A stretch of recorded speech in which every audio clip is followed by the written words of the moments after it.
Hello, I'm Ben from the Family Osteopath here in Fairford. I get asked an awful lot of questions relating to flat heads with regards to babies.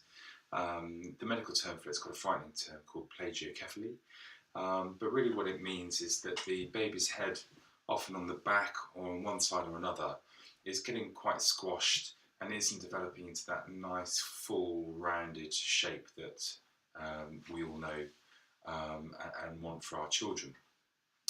Now, really, the way to deal with plagiocephaly is really to deal with the reasons why it's forming in the first place. And those fall into two basic camps.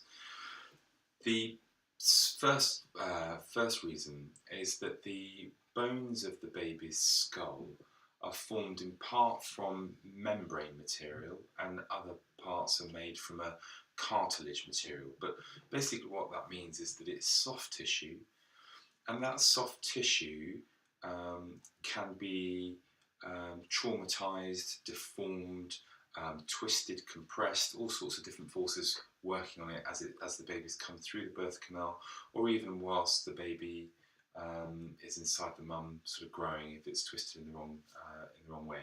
So if those membranes and soft tissues have a twist in them, then the bone that ultimately forms the skull, its skeleton, its sort of scaffold, its blueprint is made from those soft tissues. So therefore, if the soft tissues have a twist in them, then the bone itself is going to have a twist in them. So that's one way of looking at it. The other way of looking at it is that the baby's head, or neck rather, has some sort of limitation in the rotation, so that it may be able to look left more than it's able to look right.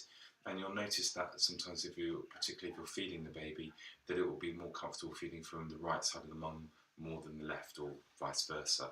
But what that means is that by default, the baby is more happy resting on the same side of the head all of the time.